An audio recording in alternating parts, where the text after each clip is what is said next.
말씀 사사기 12장 8절에서 15절 말씀 중심에서 소사사터리오라는 제목으로 함께 말씀을 통해 은혜 나누기를 원합니다. 지난주에는 십볼렛 사건이라고 해서 입다가 암몬 족속과 전쟁을 승리로 이끌었지만은 에브라임 지파 사람들이 와가지고 좀 항거하고 불만을 토하는 일로 인하여서 서로가 이해하지 못해서 결국은 동족 간에 전쟁을 할 수밖에 없는, 그래서 어쩌면은 요단 나루터에서 십볼렛 이 발음을 통해서 그것을 제대로 못하는 사람을 에브라임 사람으로 구분하여서 42,000명이나 거기서 죽이는, 어쩌면은 요단강을 핏물로 만드는 그런 사건이 어처구니 없는 사건이 일어났다라고 볼 수 있습니다. 이방 민족과 전쟁을 하면서도 그렇게 죽은 적이 없는데 자기들끼리 싸워가지고 우리 주님이 보실 때에 얼마나 아쉽고 안타까운 참 불행스러운 일이었겠는가. 형제 간에 싸워서 그래서 어쩌면 한 가정이 그렇게 위기를 겪을 수밖에 없는 그런 것처럼 이스라엘 사회에 이런 일들이 벌어졌다라는 것을 살펴보았습니다. 전쟁은 승리했지만 서로가 그 후유증 아픔을 자기들 스스로가 제대로 타협하지 못하여서 이런 일들을 만들어감으로 엄청난 손실을 입게 된 것을 우리가 살펴보았습니다. 오늘은 이제 그 이어서 연결되고 있는 이렇게 소사사, 말씀드렸지만 소사사는 그들에 대한 소개하는 내용들, 사건들이 기록이 짧다라는 겁니다. 비교적으로 12명의 사사가 사사기에 나오는데 6명의 사사가 반이 소사사로 그렇게 구분됩니다.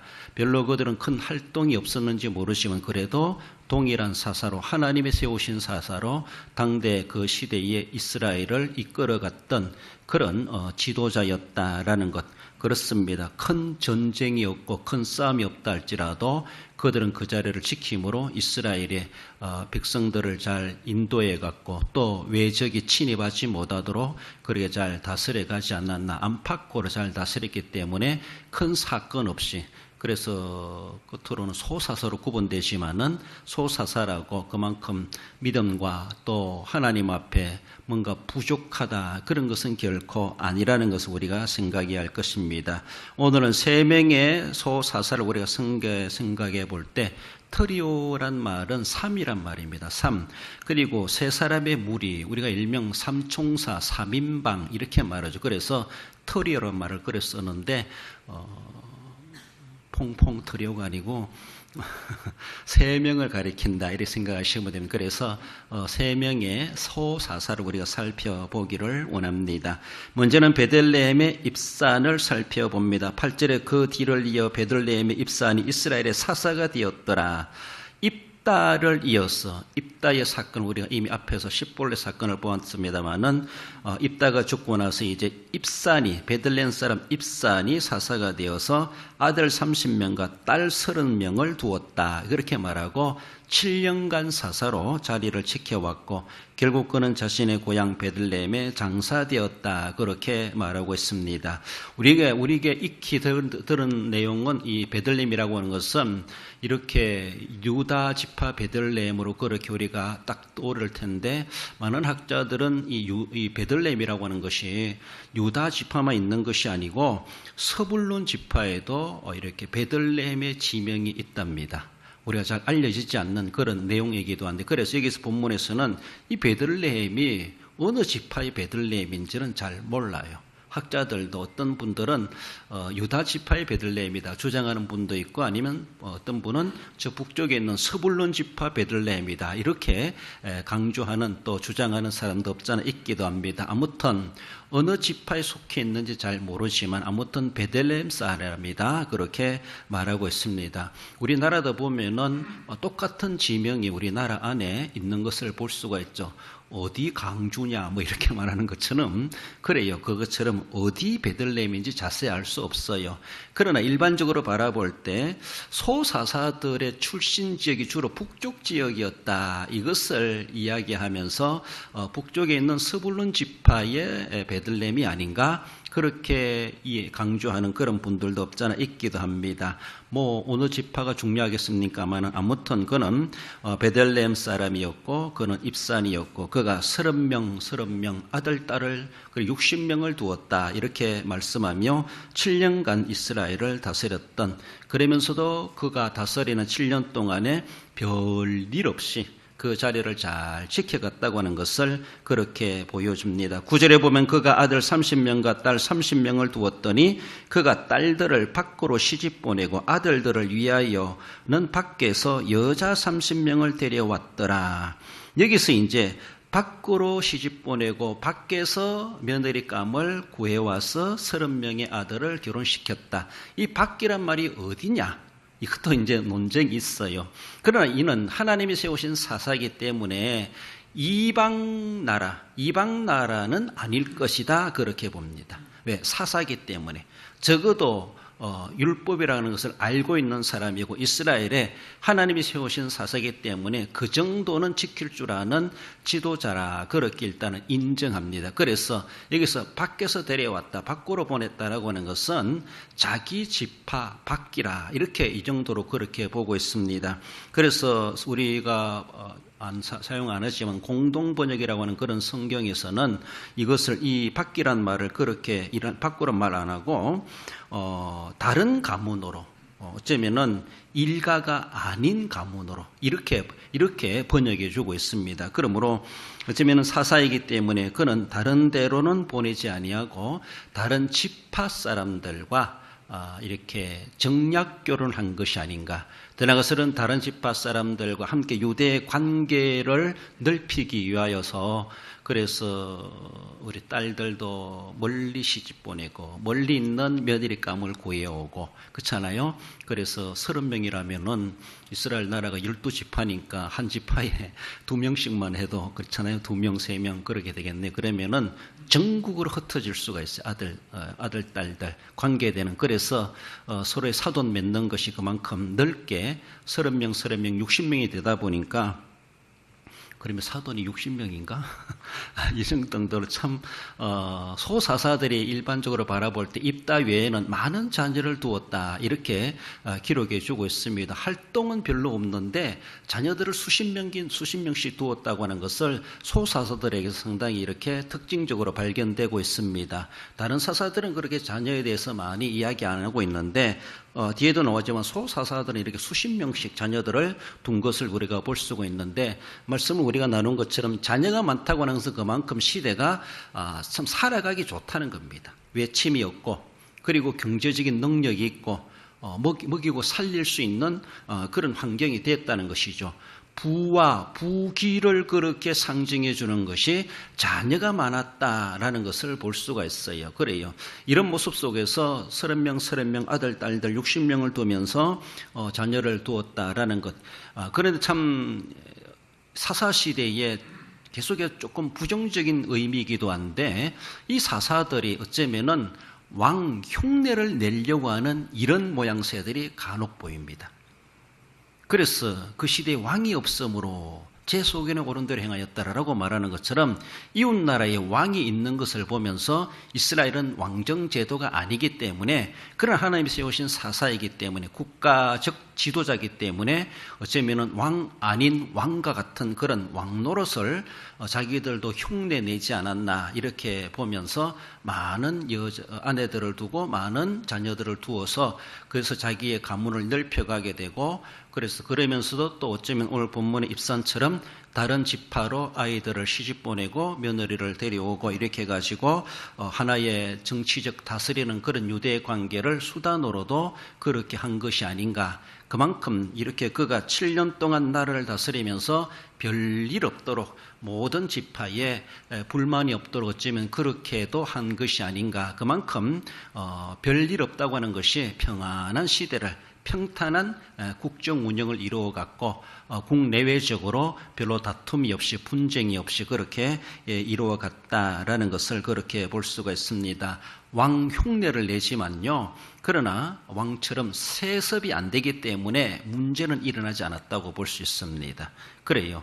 왕정은 자기 아들이 또 왕을 이었기 때문에 왕자가 많으면 왕자의 난이 벌어질 수가 있습니다. 서로가 권력을 잡으려고 형제간에 갈등이 생겨나기도 하는데, 그러나 이 당시는 그래도 왕 흉내를 내는 사사이지만은 어쩌면 하나님의 절대 주권이 제대로 시행되었는지 자기 아들이 자기의 자녀 중에서 사사를 이어간다든가 그렇지는 않았다라는 것이 또 그 하나의 특징 중에 하나였고, 그것 때문에 문제가 일어나지 않게 된 것은 아닌가라고 볼 수 있습니다만, 그래서 아버지가 사사면 사사로 아버지대로 딱 끝나버렸고, 그 다음 사사로 되는 것은 하나님 어떤 방법으로 세웠는지 모르지만은, 그래서 사사의 아들이 사사가 되는 것이 아니라 어쩌면은 하나님이 세우신 자로서 그 대를 이어가게 했다라는 것을 볼 수가 있죠. 입다를 이어서 입산이 이제 사사가 되어서 7년 동안 다스렸다라고 하며, 어쩌면은 이웃 지파와 사돈 맺어가면서 이스라엘 공동체 전체를 잘 이끌어갔던 입산이 아닌가, 그렇게 볼 수가 있습니다. 나아가서 스불론의 엘론 사사를 살펴봅니다. 11절에 보면은 그 뒤를 이어 스불론 사람 엘론이 이스라엘의 사사가 되어 10년 동안 이스라엘을 다스렸더라. 스불론은 지파 이름이죠. 스불론 지파, 그래 입산의 뒤를 이어서 사사가 되었는데 10년 동안 이스라엘을 다스렸고, 스불론 자기 이름을 본 땅 아얄론의 장사되었다, 그렇게 말하고 있습니다. 이렇게 이 엘론에 대해서는 기록이 어쩌면 사사 중에서 가장 기록 내용으로는 짧습니다. 사적에서 가장 간단하게 그렇게 기록되고 있는데, 그러나 그도 10년 동안 나라를 다스렸다, 그렇게 말씀하고 있습니다. 그러면서도 이스라엘의 사사들은 당대의 어떤 외국과의 싸움이 없고 외침이 없었고, 다른 나라에서 이스라엘을 괴롭히기 위해 쳐들어오지 않았고, 약탈하거나 분쟁이나 갈등이나 이런 부분적인 이런 일이라도 분쟁이 없었던 것이, 그래도 사사들이 그만큼 이스라엘의 정신적인 지주가 되었고, 또 이스라엘 백성들을 정말 잘 이끌어가는 그런 나라가 안정되게 했던 것은, 그래도 사사라고 하는 어쩌면 국가적 어른이 그 역할을 잘했기 때문이 아닌가, 그렇게 볼 수가 있습니다. 이 사사에게는 하나님이라고 하는, 율법이라고 하는 이러한 자기 속의 영적인 또 정신적인 지주, 그렇죠? 그분이 바로 하나님이죠. 우리 마음속도 마찬가지입니다. 우리 마음속에 예수 그리스도를 모시고 항상 나는 하나님 앞에 살아가고 있다. 내 인생에, 내 정신에, 내 영혼에, 내 모든 삶에 나는 정말로 그분 하나님을 모시고, 하나님 앞에 내가 하나님을 모시고 있는 자로서 자신의 모든 은행 심사를 잘 관리해가고 실수하지 아니하고, 더 나아가서는 모든 백성들 앞에도 이렇게 본을 보이는 그런 사사와도 같이, 그래요. 그 사사들은 바로 하나님이라고 하는 그런 절대자, 하나님에 대한 신앙으로 무장되어 있기 때문에, 그래도 그는 모든 백성들 앞에 인정받고 존경받는 사사로 그 자리를 지켜가지 않았나라고 볼 수 있습니다. 그래요. 지도자의 마음속에는 하나님이 자기의 정신의 주인이 돼야 되고, 영혼의 주인이 되고, 인생의 주인으로 삼았을 때 그 사사는, 그 지도자는 바르게 서게 되어져 있습니다. 하나님을 의식하지 못하고 하나님을 어쩌면 인정하지 못하면 막대먹은 행동을 하게 되어 있습니다. 하나님 율법도 거스르고 하나님의 뜻이 무엇인가 고민도 하지 않고 정말로 함부로 자신의 소견대로, 자기의 욕구대로 자기 권좌를 지키기 위해서 그렇게 하는 것은 속에 하나님을 지주로, 하나님을 주인으로 모시지 못했기 때문에 그러하다라고 볼 수 있습니다. 그러나 나타났던 소사사이지만, 그러나 그들의 심령 속에는 여호와 하나님이라고 하는 절대자에 대한, 그들은 자기들의 지주, 나의 주인, 그분으로 바른 인식을 있었기 때문에, 그래도 그들은 사사로서 그 자리를 하나님이 허락하신 그 기간에 딱 끝내고, 깨끗하게 끝내고, 아들들에게 물려주니 많이 이런 것도 안 하고, 그래서 어쩌면 아주 깔끔하게 그렇게 사명을 잘 감당하지 않았나라고 볼 수 있습니다. 사사에게 하나님에 대한 정신이 나의 지주는 나의 주인은 하나님이시다 이런 마음 가지고 나라를 다스릴 때 그리고 이 백성들은 우리에게 이러한 엘론이라는 사사가 있지 이 어른의 말에 대해서 그가 말하고 지시하고 다스림에 대해서 그들은 잘 받들어줬고 순종해줬다 이렇게 볼 수가 있습니다. 엘론에 대해서 뭔가 한글을 하고 불만을 품고 그러면은 뭐 네가 뭐 어른이야 나도 어른이다라고 하면서 막 이렇게 또 다른데 솟아나는 이런 분쟁과 갈등과 이런 문제들도 생겨날 수 있을 텐데 어쩌면은 이 사사들은 우리가 사적에 대해서 그들의 행적에 대해서 기록에 별로 잘 안 하고 있지만은 그래도 자기가 그 자리를 지키고 있다고 하는 그 자체가 나라의 질서가 세워졌고 상하의 관계 또 어른을 대우할 줄 알고 아랫사람을 보호할 줄 알고 사랑할 줄 아는 이러한 관계가 원만하게 이루어지지 않았나. 그래요. 우리가 동네도 어른이 있어야 되고 우리의 모임에도 어른이 있어야 되고 교회도 어른이 있어야 되고 노회도 어른이 있어야 되고 총회도 어른이 있어야 된다. 그러면서 오늘날에는 어른이 없다. 그 어른은 누가 어른입니까? 그래요.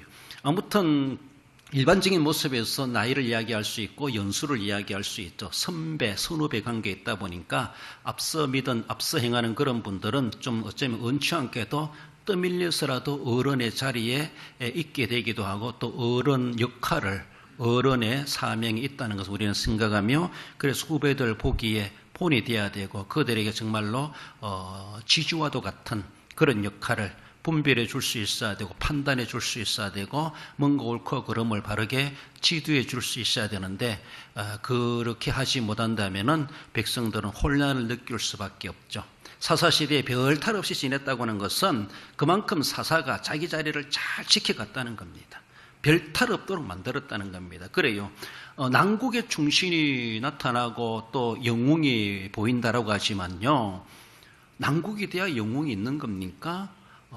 임진왜란이 있으니까 이순신이 탄생된 겁니까? 아니라는 것이죠. 임진왜란 없어도 이순신은 그 당시 당대의 장수로 있었습니다. 그래요. 거기에서 자신이 정말 생명을 무릅쓰고 나라를 지키려고 외적은 물리쳐야 된다 이런 마음 가지고 정말 그렇게 철두철미하게 했기 때문에 정말로 그만큼 성과도 있고 역사의 기록 남을 영웅이 되죠. 그렇지 않아도 그런 난국 그런 문제가 없다 할지라도 지금 이 시대에도 자유평화 시대에서도 그 자리를 굳건하게 이순신 장군만큼이나 나라 사랑하는 마음 가지고 백성 사랑하는 마음 가지고 그렇게 지금도 그 역할을 하고 있는 공직자들이라든가 또 그런 역할들 이름 없는 그런 무명의 국민들 그런 사람들이 얼마나 많겠습니까? 그래요. 그런 모습 속에서 그 자리를 잘 지켜간다고 하는 것은 남들이 알아주지 못하고 역사 속에 이순신 장군의 세종대왕 같은 그런 영웅시 대접받지 못한다 할지라도 내가 그 역할을 잘 해가고 있다고 하는 것, 별 탈 없이 나라가 평온하게 만들어가는 것 자체가 그만큼 어쩌면은 정치를 잘했기 때문이다 이렇게 볼 수도 있고 또 그만큼 경제에 사람들이 먹고 사는 일에 문제가 없도록 만들고 또 외교 관계 속에서도 그런 것들이 별 이상이 없도록 잘 다스려 갔기 때문이다라고 그렇게 볼 수가 있습니다. 소사사들에게는 그런 내용들이 있지 않았나 분명히 그렇게 볼 수가 있습니다. 때로는 문제가 있었을 때 사사를 세워가지고 문제 해결하도록 하나님이 그렇게 세우시기도 하셨는데 문제 없을 때도 이렇게 사사를 세워가지고 계속 그 평온한 시대가 연장되어 이어갈 수 있도록 하나님이 소사사들을 세우셨다 이렇게 볼 수가 있습니다. 우리의 마음속에도 마찬가지 내 속에 예수 그리스도를 마음속에 모시고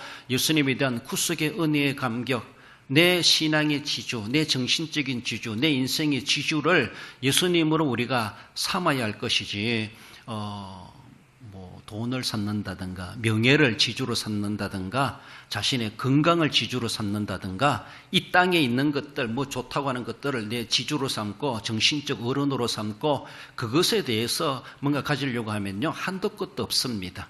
그래 두 주인을 섬길 수 없는 것은 우리는 오직 하나님, 오직 예수 그리스도 오직 예수님만이 나를 위해서 내 인생의 모든 일을 책임져 주실 수 있고 내 죄의 문제, 저주의 문제, 지옥의 문제도 해결해 주실 수 있는 주님을 진정한 나의 지주로 나의 어른으로 내 인생의 주인으로 우리가 분명히 그거 모셔야 되고 죄송해요. 뭐 예수님도 모시고 부처도 모시고 뭐도 모시고 다 모시면 다 좋겠지? 아니에요.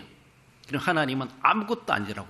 불신자 맛도 못하도록 하나님은 그렇게 얘기합니다. 오직 예수님, 오직 예수 그리스도. 그분만이 우리의 진지한 길이요 진리요 생명이요 우리의 영생이 되신다는 것을 우리는 분명히 마음속에 내가 그렇게 깜찍하고 있을 때 우리의 자녀들에게 우리의 이웃들에게도 정말로 우리 속에 있는 예수님 때문에 내가 곧게 바르게 살아갈 때 그 사람들도 내 말에 대해서 내 행동에 대해서 내 삶에 대해서 인정해주고 따라줄 수가 있고 그만큼 사회적 질서도 있게 되고 우리가 또한 사회를 리드해 갈 수가 있다라는 겁니다. 소사들처럼 큰 일이 없다 할지라도 내가 예수님을 믿는 사람으로 제 자리를 잘 지켜가고 내 이 자리를 지켜가고 내 역할을 그대로 꼿꼿하게 크게 뭐 큰일 안 한다 할지라도 목사로서 장로로서 권사로서 집사로서 성도로서 그 자리를 본분에 충실해 갈 때에 결국은 하나님은 그것을 아시겠지만은 내가 큰 어떤 일들이 없다 할지라도 교회에 어떤 어려움이 있든 없든지 제자리를 늘 묵묵하게 지켜가는 것이 소사사들의 특징이었고 그들로 인하여서 이스라엘 사회가 평온했다 그렇게 보고 있습니다. 12절에 보면은 스불론 사람 엘론이 죽음에 스불론 땅 아얄론에 장사되었더라. 여기서 그럼 아얄론이 어딘가? 이 아얄론에 우리가 조금 생각나는 게 있지 않나요? 여기는 스불론 땅 아얄론이라고 하는데 아얄론이란 지명이 또 다른 데도 있어요. 여호수아가 이스라엘 백성들이 이끌고 여리고성을 치고 중부지역을 치고 그리고 그때에 기브온 족속이 묵은 떡처럼 만들어 와가지고 항복하면서 했죠. 기브온이 배신했네라고 하면서 그 주변에 있는 왕가들이 왕족들이 모여가지고 기브온 저거는 배신자야. 그래서 우리가 가서 기브온을 섬멸시키자. 그래서 쳐들어옵니다. 기브온으로. 기브온은 항복해가지고 이스라엘에 이제 이렇게 뭐랍니까 함께 되었는데 그래서 기브온이 여호수아에게 보내가지고 저들이 우리를 치고 우리 전쟁이 났으면 빨리 도와주세요 하니까 기브온 여호수아가 군대를 이끌고 가게 되죠.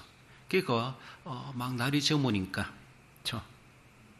태양아 기브온에 머물러 아얄론 골짜기에 달아 머물러라 라고 하면서 달이 멈춘 그곳이 아얄론의 기억이 납니다. 그것은 오늘 본문에 나오는 스불론 땅이 아닙니다. 여기는 스불론 땅 아얄론은 다른 지역입니다. 달이 멈춘 아얄론은 단 지파, 그때 전쟁 때 달이 멈추게 했던 그 골짜기는 단 지파 아얄론이고 여기에는 스불론의 아얄론이다 이렇게 말하고 있는데 엘론 사사가 이 엘론이란 말과 아얄론이란 말은 어근이 같대요. 그래가지고 이 엘론 사사가 어쩌면 자기가 하나의 성을 건축한 것이 아닌가 그렇게도 봅니다. 그래서 자기 이름을 따가지고 아얄론이다 이렇게 지명을 정한 것으로 추정하고 있습니다. 그리고 거기에 자신의 묘지로 삼았다 이런 모습에서 어쩌면은 서불론 땅의 단지파가 아니고 서불론 지파의 아얄론 이 엘론이란 사사가 그렇게 마련해서 자신의 어쩌면 가족의 묘지로 삼은 것은 아닌가 그렇게 보고 있습니다. 아무튼 이렇게 서불론 지파 엘론도 하나님이 허락하신 그 기간 동안의 사사로서 제자리를 묵묵하게 지켜감으로 이스라엘의 별 탈 없이 지내갈 수 있도록 하나님이 은혜를 더해 주신 것을 봅니다. 마지막으로 소사사 에브라임의 압돈을 살펴봅니다. 13절에 그 뒤를 이어 비라돈 사람 힐렐의 아들 압돈이 이스라엘의 사사가 되었더라. 에브라임 지파 사람이고 비라돈 사람 힐렐의 아들이고 엘론이 뒤를 이어서 사사가 되었는데 그는 아들 40과 손자 30명을 두었다라고 합니다. 그리고 8년간 다스렸고 자신의 고향 지파 에브라임 산지에 비라돈의 장사되었다 그렇게 말하고 있습니다. 그런데 앞에서 우리가 에브라임 지파 사람들이 입다의 군대와 싸워서 42,000명이 죽었다 그랬잖아요. 그리고 어쩌면은 남자들이 거의 다 사라질 만큼 지파 위기를 겪을 만큼 에브라임 지파가 아니었겠는가라고 싶은데, 근데 이렇게 그런 가운데서도 압도는 에브라임 출신이다라고 그렇게 말해주는 거 보면은 그래도 남아 있었구나, 이렇게 살아남았구나, 그런 생각이 듭니다. 여러분들, 입다 이후에 지금 소사사들이 계속 이어져 가는데 이 입다로부터 오늘 본문의 압돈에 이르기까지 이제 요 뒤에 마지막 사사 삼손이 나옵니다. 삼손은 12번째 사사예요. 그러면 압돈은 11번째, 그 앞에 엘론은 10번째, 입사는 9번째, 입다가 8번째. 그래서 입다 때 전쟁이 있었고 9, 10, 11 3명의 사사가 있는 동안에 다른 나라와 전쟁이 없었어요. 나중에 이제 삼손은 블레셋과 한판을 하게 되죠. 그렇잖아요. 삼손이 그렇게 블레셋의 압제를 당할 때 삼손을 하나님 세우셔서 했을 때 그처럼 이 세 명의 트리오 소사사가 있는 동안에는 긴 세는 아니지만은 그래도 다른 나라와 전쟁이 없었고 나라가 평온하게 이루어졌다는 겁니다. 그리고 사사는 계속 바뀌지만은 나라는 별 탈 없이 지도자가 바뀐다 할지라도 그 분위기가 잘 이루어져 갔다고 하는 것, 전쟁이 없는 시대를 살아왔다, 이렇게 알려지고 있습니다. 14절에 보면 아들 40명과 손자 30명이 있어 어린 낙이 70마리를 탔더라. 어린 나귀를 탔다라고 하는 것은 당대의 교통수단 최고의 수단이죠. 그렇잖아요? 최고의 수단. 이렇게 아들과 손자 70명에게 낙이 한 마리씩 다 맡길 만큼, 오늘날처럼 자가용 한 대를 다 사주는 만큼, 손자까지 자가용 한 대씩 다 주는 만큼, 이만큼 어쩌면 압도는 부가 있었다는 것이죠. 그 당시에 상당히 부유하지 않았나. 그리고 어쩌면 사사만이 그러했겠나, 이렇게 볼 수가 있죠. 사사만이 그랬다면 너무나 부를 축축하는 거나 다를 바가 없죠. 자기 아들, 딸, 자기 아들, 손자들만 뭐 귀한 자식들인가, 국민들은 배고파 죽는데 자기들은 나귀를 타고 다니고 뭐 이런 식으로 하면은 지도자로서의 본이 되지 못하는 모습이죠. 차라리 나귀 팔아가지고 국민의 곡식을 나눠주고 이렇게 할 수 있어야 되는데, 어쩌면은 그래도 그 시대에 아무런 별탈 없이 국내외적으로 평온한 시대를 보냈다라고 하는 거 바라보면은 70명의 아들 손자들에게 나귀를 사줄 만큼 어쩌면은 사사가 부유하게 지내고 그만큼 왕노릇하는 것처럼 그런 시대를 보내지 않았나. 그리고 일반 백성들도 거기에 대한 불만이 없을 정도로 그만큼 삶에 있어가지고 신앙적이든 물질적이든 그래도 좀 넉넉하지 않았겠나, 그렇게 보고 있습니다. 그런데 이렇게 수십 명의 아들, 딸, 손자를 두고 있다라는 것은 상당히 자꾸 이스라엘 사회에 왕이라고 하는 것을 생각하게 만듭니다. 우리도 왕이 있어야 되겠다. 우리도 왕이 있어야 되겠다.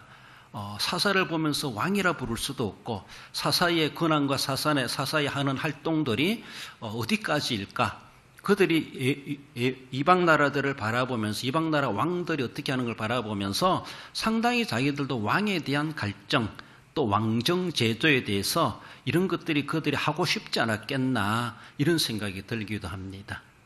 그래서 어쩌면 사사들은 자기가 이렇게 지도자가 되었을 때 왕 아닌 왕과 같은 그런 역할을 했고, 또 국민들도 왕을 대우하는 것처럼 그가 지도하고 지휘하는 그의 모든 것에 대해서 그렇게 복종하는 그런 모습이 있었지 않았나. 그래서라도 내외적으로 시끄러운 일들이 벌어지지 않게 평온하게 나라가 잘 이루어져 갔다라고 하는 것이 참으로 귀한 것을 볼 수가 있습니다.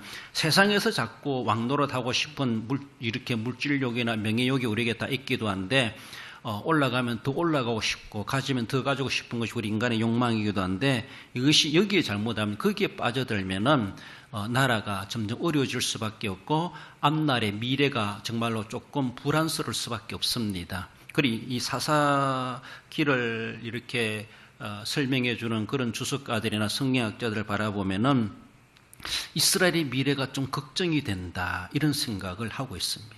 많은 자녀를 두고 이런 부를 누리고 있는 것이 과연 이게 정상적이었겠는가, 자세하게 사사기에서는 알려주고 있지 않기 때문에 뭐 긍정적으로 볼 수 있지만 그러나 또 부정적으로 걱정하며 보는 그런 모습을 이야기해 주기도 합니다. 이후에 보면 이제 결국은 또 왕정을 요구하지 않습니까? 이런 것처럼 조금 혼란한 시대가 이어져가는 암울한 이스라엘의 미래가 어쩌면 그렇게 예상되는 것처럼 걱정스럽게 보는 것을 볼 수가 있습니다. 왜냐하면 자꾸 세상의 부를 누리고 세상에서 뭔가 자기의 낙을 누리고 세상의 것들을 추구하고 세상의 것들을 뭔가 많이 가지려고 하는 이런 모습들이 사사들에게 보인다는 것이죠. 소사사들에게 이런 모습이. 그러니까 우리가 자꾸 땅의 것만 추구해 가는 것이 이것이 정말로 괜찮은 것인가? 우리가 예수님의 산상설교 내용에서 바라보면은 그 나라와 그 의를 먼저 구하라 이렇게 말하는 것처럼 땅의 것보다 위의 것을 찾으라 이렇게 사도들이 가르치기도 했는데 어쩌면 당대는 너무나도 현세적인 것들을 누리려고 하는 그런 모습, 인간이 가지고 있는 그런 욕망, 욕심을 만족하게 하려고 하는 이런 추세가 사사시대의 모습이 아닌가. 그래서 조금 걱정스럽게 보고 있다라는 겁니다. 그래 우리가 이 세상에서 명예를 누리고 사람들이 알아주고 나를 영웅시에 대해주고 정말 박수 쳐주고 하는 것을 다 좋아하지만은 그걸 우리가 너무라기보다 그걸 자꾸 우리가 그걸 원하는 그런 자세를 가지면요. 결국은 어쩌면은 위의 것을 잃어버릴 수가 있다는 것이죠. 세상의 것은 만족감이 없습니다. 그러니까 조심해야 된다. 전체적인 모습에서 사사시대를 좋게 안 보는 평이 있는 것처럼 사사들이 이렇게 부를 축적해가는 이런 모습들이 그렇게 긍정적인 것만은 아니었을 것이다. 이렇게 보면서 조금 걱정스럽게 이스라엘의 미래를 바라보기도 합니다. 누가복음 10장 20절에 이런 말씀을 주님이 하십니다. 그러나 귀신들이 너에게 항복하는 것으로 기뻐하지 말고 너희 이름이 하늘에 기록된 것으로 기뻐하라 하시니라. 전도로 가니까 귀신이 쫓겨나고 병자가 병을 낫고 놀라운 기적의 역사를 막 세상말로 신이 났죠, 제자들이. 그러니까 막 거기에 대해서 흥분하고 있는 전도 잘 된다, 전도하고 싶다, 막 이제 정말로 그러면 얼마나 좋겠습니까? 그렇잖아요? 그러니까 거기에 기뻐하고 있는 이 모습들. 그럼 우리 주님은 그거 너무 기뻐하지 마라. 정말 전도, 선교 활동이라고 하는 것이 그 제자들이 나가서 전도했을 때 귀신이 쫓겨나고 병자가 일어나고 이런 것들만이 아니라 사도 바울이 전도 여행을 하면서 숱한 죽을 고비를 넘기는 것처럼 이런 것들에 대해서는 거기서 안 나타나기 때문에 막 기뻐하고 즐거워하지만은 그러나 세상에서 기뻐하고 사람들이 능력을 행한다라고 해준다고 해서 억석해가지고 교만에 빠질 수도 있기 때문에 그걸 너무 좋아하지 마라. 내가 행한 모든 행적에 대해서 하나님께서 빠짐없이 다 하늘에 기록해 주고 있다.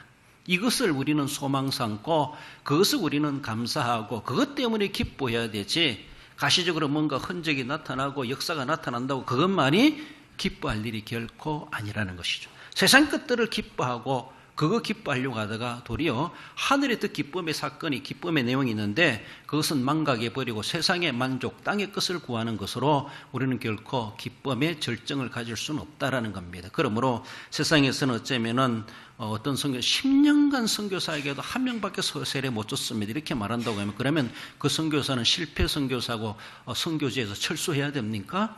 하나님 역사는 어떻게 될지 모릅니다. 언제 또 다른 그로 인하여서 2세, 3세들이 회개하고 돌아올지 모릅니다. 그래서 어떤 숫자적인 노름 가지고 성과적인 모습 가지고 그 사람을 평가한다거나 할 수가 없죠. 과연 하늘에서는 어떤 평가가 이루어질 것인가? 하늘에는 내 행적에 대해서 어떻게 기록될 것인가 생각해가며 세상에서 주님의 이름으로 행한 그 모든 헌신하며 섬긴 그 모든 것들이 결코 헛되지 아니하고 내 이름이 하나님의 어쩌면 생명책에 행위록에 내 이름이 기록되고 있구나라는 것을 보람을 가지면서 사람들에게 울 줄 아는 그런 것들 우리가 자제하고 그런 것들을 바라지 않아야 된다라는 것을 말씀해 주십니다. 늘 우리는 주님 그 나라와 그 의를 먼저 구하는 그런 자세로서 오늘도 이 시대의 현대판 사사로서 신앙적 또 정신적 지역의 지주가 되시고 그만큼 영향력을 끼쳐갈 수 있는 사람들을 올바르게 인도해 줄 수 있는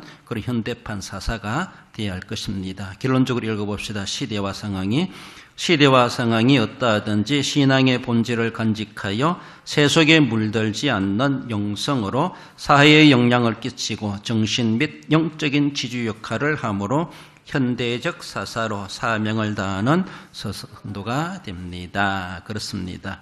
묵묵히 자기 자리를 굳건하게 지켰을 때 그 자리에 있기만 해도 참석만 해도 힘이 된다라는 것을 늘 기억하시며 그만큼 모든 사람들에게 지도자적인 거룩한 부담감을 가지고 그 역할을 잘 감당해내심으로 교회와 지역사회 모든 사람들에게 큰 힘이 되어줄 수 있는 현대적 사사로서의 사명을 잘 감당해 가시는 우리 모든 성도 여러분들 되시기를 주님의 이름으로 축원드립니다.